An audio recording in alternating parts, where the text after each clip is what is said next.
एक उजाड़ पीपल के पेड़ पर बैठा एक बूढ़ा गिद्ध। उसकी आंखों में अनगिनत कहानियां कैद हैं। वह इंसानों की दुनिया को सदियों से देख रहा है। आज उसकी भारी आवाज़ जैसे कोई पुरानी चोट फिर से हरी हो गई हो। हवा में हल्की सनसनाहट है और गिद्ध की भारी गूंजती हुई आवाज़ गूंजती है, मैंने बहुत कुछ देखा है। मैं हूँ गिद्धराज।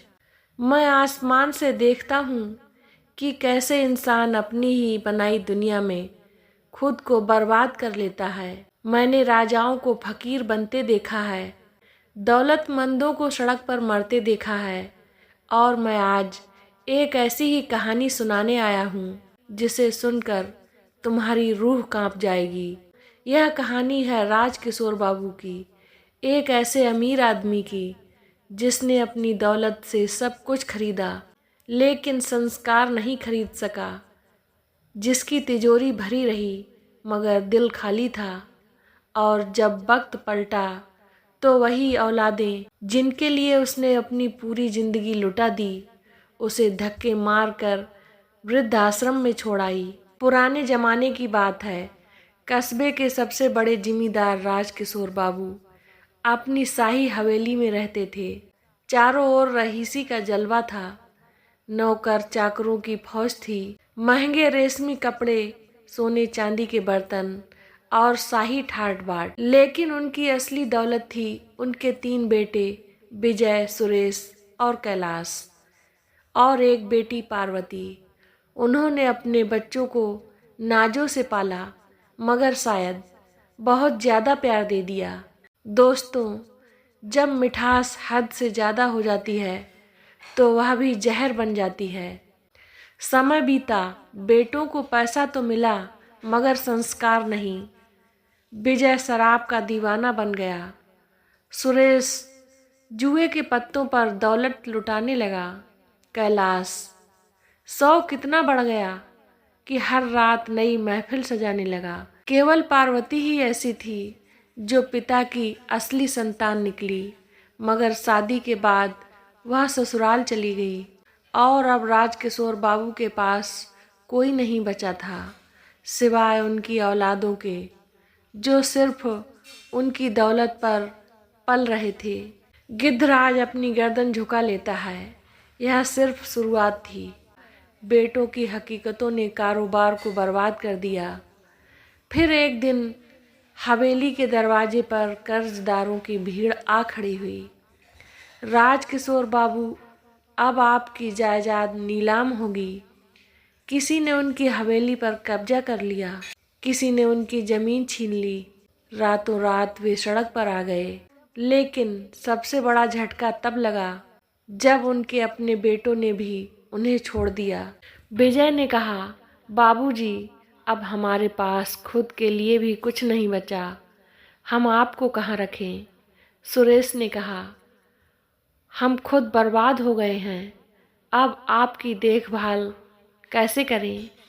कैलाश ने कहा, आप कहीं और चले जाइए, वृद्धाश्रम ही आपके लिए सही रहेगा। गिद्धराज की आंखें चमकी।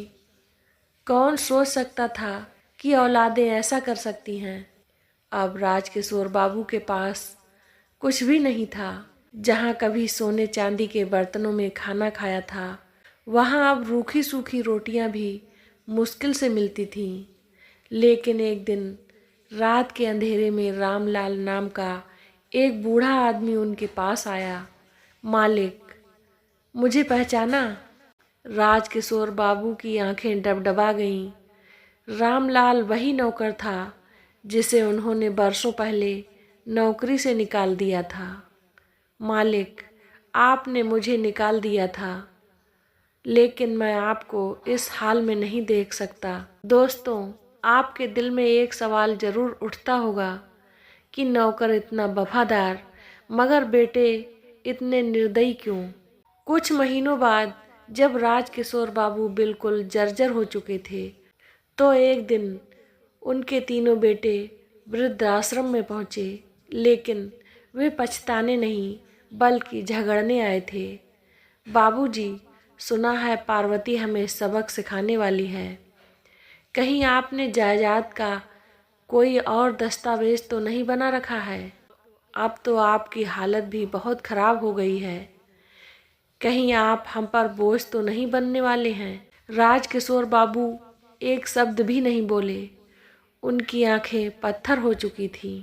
गिद्धराज धीरे से सिर हिलाता है। अब बहुत देर हो चुकी थी। एक रात जब राजकिशोर बाबू की हालत बेहद खराब हो गई थी तो उन्होंने पार्वती को बुलाया। पार्वती दौड़ी दौड़ी आई, उसके हाथ में एक कागज रख दिया। जब पार्वती ने उसे खोला तो उसमें लिखा था, विजय, सुरेश और कैलाश, तुमने सोचा था कि मैंने सब कुछ तुम्हें दे दिया, मगर असली जायदाद का मालिक कोई और है। जिस दिन मैं मरूंगा उस दिन तुम्हें इसका सच पता चलेगा। और फिर राजकिशोर बाबू ने आंखें बंद कर लीं। रात का गहरा अंधेरा था। पीपल के पेड़ पर गिद्धराज अब भी बैठा है। उसकी भारी आवाज़ फिर गूंजती है। हवाएं सर्द हो चुकी हैं और अब कहानी अपने अंतिम पड़ाव की ओर बढ़ रही है। तुम्हें लगता है कि कहानी खत्म हो गई? नहीं, असली खेल तो अब शुरू हुआ है। जब राज खुलेगा तब आसमान कांप उठेगा। दोस्तों, कहानी एक बार फिर अतीत की ओर जाती है। राजकिशोर बाबू के मरने के बाद उनके तीनों बेटे हवेली पर कब्जा जमाने पहुँचे। चलो, अब असली खेल शुरू होता है। वसीयत हमारे नाम ही होगी। आखिर बाबूजी हमारे बाप थे। लेकिन जब वसीयत का कागज़ खुला, सबकी आंखें फटी की फटी रह गईं।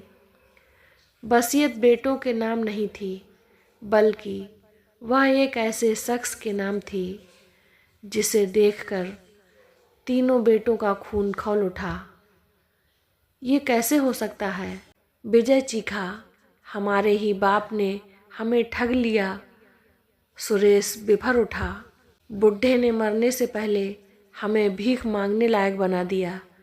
कैलाश ने दीवार पर मुक्का मारा। गिद्धराज जोर से ठहाका लगाता है, अरे मूर्खों, तुम्हारे कर्मों का फल तुम्हें ही तो मिलना था। वसीयत किसके नाम थी? जब कागज को ध्यान से पढ़ा गया तो सब दंग रह गए। राजकिशोर बाबू ने अपनी पूरी जायदाद किसी और के नाम कर दी थी और वह नाम था रामलाल। हाँ, वही रामलाल जो कभी उनका नौकर था, जिसे उन्होंने धक्के मारकर घर से निकाला था। अब हाल ये था कि तीनों बेटों के पास ना घर था, ना दौलत, ना सम्मान। विजय, जो कभी शान से शराब उड़ाता था, अब सस्ते ठेके पर लोगों के जूठन में शराब ढूंढता था। सुरेश, जिसने जुए में लाखों उड़ा दिए, अब एक सड़क छाप जुआरी बन चुका था। कैलाश, जो अयासियों में डूबा था, अब होटल में बर्तन धोने लगा। अब वे रामलाल के पास गए, बाबूजी की जायदाद हमें लौटा दो। हमारी बीवियां हमें छोड़ चुकी हैं, हमारे बच्चे हमें भिखारी समझते हैं। लेकिन रामलाल के होठों पर एक कड़वी हंसी थी। तुमने अपने बाप के साथ जो किया वही आज तुम्हारे साथ हो रहा है। रामलाल ने उन्हें बाहर का रास्ता दिखा दिया। ये इंसान भी अजीब होता है, जब तक खुद पर ना आ जाए उसे कर्मों का फल दिखता ही नहीं। वृद्धाश्रम के उस कमरे में जहाँ कभी राजकिशोर बाबू रहते थे, अब खाली बिस्तर था। रुक्मिणी देवी, राजकिशोर बाबू की पत्नी, उस बिस्तर को सहला रही थी और कह रही थी, कभी हमने इस बिस्तर पर हमेशा साथ रहने की सोची थी, लेकिन आज ये बस एक याद बनकर रह गया है। रामलाल पास खड़ा था। मालकिन, आप अब यहाँ नहीं रहेंगी, यह हवेली आपकी है, आप वहाँ रहेंगी। लेकिन रुक्मिणी देवी ने मना कर दिया। जिस घर में मेरी खुशियाँ बसती थीं, अब वहाँ मेरे आंसू नहीं बहेंगे। अब वे मंदिर में रहने चली गईं। वहाँ वे बाकी जीवन भजन कीर्तन में बिताने लगीं। गिद्धराज, एक लंबी सांस लेता है, जैसे मानो वह भी इस दर्द को महसूस कर रहा हो। वक्त बीतता गया और फिर एक दिन खबर आई। विजय बहुत ही ज़्यादा नशे में था। उसने किसी से मारपीट की थी और पुलिस वाले उसे उठा ले गए और उसको आजीवन कैद हो गया। सुरेश को जुए के ठेकेदारों ने इतना कर्ज दे दिया कि वह पागल हो गया। उसे किसी ने पागल खाने में डाल दिया। कैलाश ने गरीबी से तंग आकर नदी में डूबकर आत्महत्या कर ली। तो दोस्तों, कहानी खत्म नहीं हुई, इंसानियत खत्म हो गई। दोस्तों, माँ बाप के साथ जैसा करोगे वही लौट कर तुम्हारे पास आएगा। धन दौलत हाथ का मैल है, लेकिन संस्कार ही असली जायदाद होती है। जो अपने माता पिता की इज्जत नहीं करता, वह खुद दुनिया में कभी इज्जत नहीं पाता। दौलत ही सब कुछ नहीं होती। अगर औलाद को सही संस्कार ना दिए जाएं, तो पैसा भी किसी काम का नहीं रहता। अगर तुम्हारे पास माता पिता हैं, तो उनकी इज्जत करो, वरना एक दिन पछताना पड़ेगा। जिंदगी में अगर सच्चाई और ईमानदारी से कोई संबंध बनाना हो, तो सबसे पहले अपने माता पिता के साथ अपना रिश्ता सच्चा बनाओ, क्योंकि जब तक वो खुश नहीं होंगे, तब तक तुम्हारी खुशियों का कोई मतलब नहीं होगा। हमारे पास बहुत सी दौलत हो सकती है, लेकिन जो खुशियाँ हम अपने परिवार से और अपनों से पाते हैं, वह किसी दौलत से नहीं खरीदी जा सकती। जिन्हें हम सबसे ज़्यादा प्यार करते हैं, उनसे बेवफाई ही हमें सबसे ज़्यादा दर्द देती है। जो अपनी जड़ों को भूल जाता है, वह कभी अपनी मंजिल तक नहीं पहुंच सकता, क्योंकि बिना जड़ों के कोई पेड़ कभी फल नहीं दे सकता। जीवन की सच्ची संपत्ति किसी महल में नहीं, बल्कि किसी गरीब की झोली में छिपी होती है, जो बिना किसी स्वार्थ के हमें अपना प्यार देता है। जो अपने माता पिता को वृद्ध आश्रम में छोड़ आता है, वह कभी अपने जीवन में सुकून नहीं पा सकता। याद रखना, जो दूसरों के साथ गलत करता है, वह खुद अंत में वही भुगतता है। कभी भी किसी को उसकी मजबूरी और ज़रूरतों के समय पर तुच्छ मत समझो, क्योंकि जो आज तुम्हारे सामने झुका है, वह कल तुम्हारे सिर पर खड़ा हो सकता है। जो इंसान अपने परिवार के साथ धोखा करता है, उसकी ज़िंदगी में कोई भी सही रिश्ते का फूल कभी नहीं खिलता।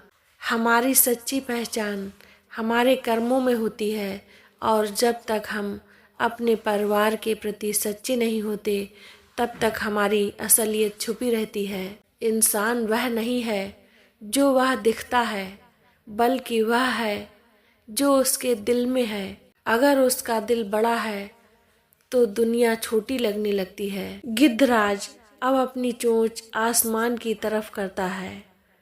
वह उड़ने के लिए तैयार है।